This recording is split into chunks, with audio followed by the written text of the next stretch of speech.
So this is Bikini Jones and the Temple of Eros. There's not much of a story, but here we go. This is Bikini Jones. This is Dr. Jones. Sorry, Dr. Bikini Jones. She's cleverly disguised as your average office cleaning lady in order to steal the idol of Eros from the headquarters of Cruella Industries. She's on the phone to this guy Martin, who reminds her, and the audience, that this idol is of huge importance to national security. Oh, I see.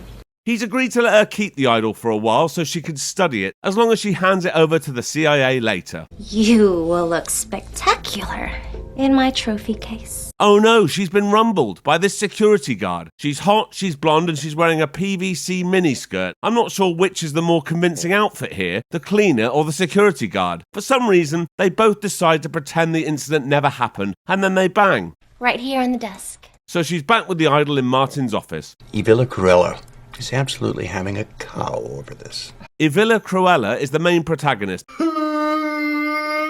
but we'll meet her later on. Martin explains that somewhere on the idol is the location of the Temple of Eros. Whoever finds the Temple of Eros finds the Tiara of Aisha, and whoever finds the Tiara of Aisha shall be the ruler of the Empire of Moronica. Dr. Jones has no intention of being Queen of the Morons. She just knows that the tiara belongs in the museum. Cut to this thing that has been photoshopped behind some rocks. This seems to be some sort of layer of Evilla Cruella. She also wants to find the idol, as she claims it's her birthright. Yes, of course. This is her henchman, Drago, and he's been told to rally the spies in America and get the idol at any cost. I will have that idol or else.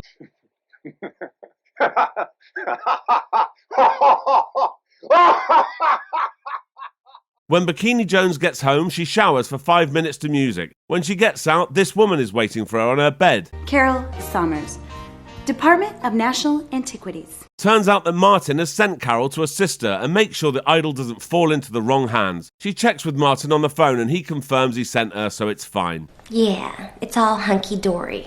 They get to know each other a bit, go over the plan, etc., and then they bang. Drago has arrived at Dr. Jones' house now. He doesn't have a normal balaclava, so he puts on what appears to be a wrestling mask. What an idiot! It's broad daylight, the door is unlocked, and Dr. Jones and Carol are sleeping it off in the bedroom. So Drago just walks into the kitchen and grabs the idol and Dr. Jones' notebook. At last. I suppose why not have a loud conversation with yourself mid-burglary when you know people are in the house sleeping? He's been too loud though, and Dr. Jones has woken up. Okay, don't shoot. She knows he works for Evilla Cruella and tells him that nobody is taking the idol from her until she's finished with it. And when I finish, the CIA's gonna put it where the sun don't shine. I'm not entirely sure that's what she meant, but maybe it is, who knows. Oh, here comes Carol, and she's knocked out Dr. Jones. They say. Turns out Carol has been working with Drago all along, and they're off to take the idol to Evilla Cruella. See ya, Doctor. Thanks for the hot sex. What? Dr. Jones has come to Martin's office, and that blow she received has caused some amnesia. You're Dr. Jones. I am? We'll just have a look at that blow that caused this amnesia, shall we?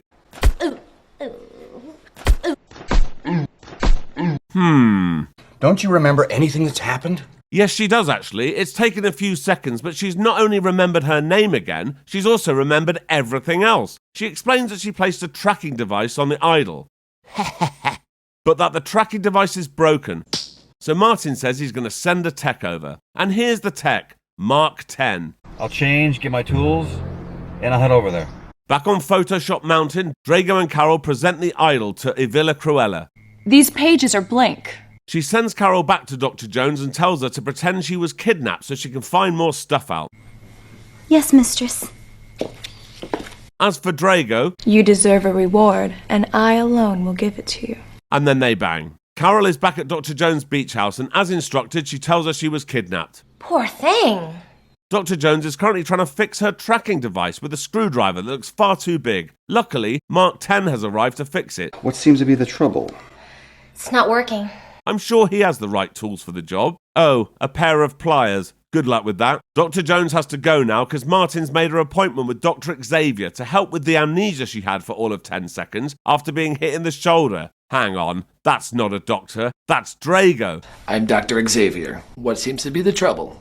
What seems to be the trouble? Dr. Jones obviously doesn't recognise him, because last time they met, he was wearing a wrestling mask. So she starts telling him the whole story of when this guy broke into her house and she was hit from behind and woke up with amnesia. Dr. Xavier gives her a pill to help the exam go easier. I'm sure we all know where this is going. Back at Dr. Jones' house, Mark 10 has fixed the tracker, but it's gonna take a while. Mark makes a quick call to Martin, and it turns out the real Carol Summers has been found tied up in a warehouse. So the CIA know that the woman at Dr. Jones' house is an imposter working for E. Villa Cruella. So Mark has sex with her as an excuse to put her in handcuffs. Drago has taken Dr. Jones to Veronica on a leash. And look, they're meeting E. Villa Cruella at this church that's been photoshopped onto these rocks.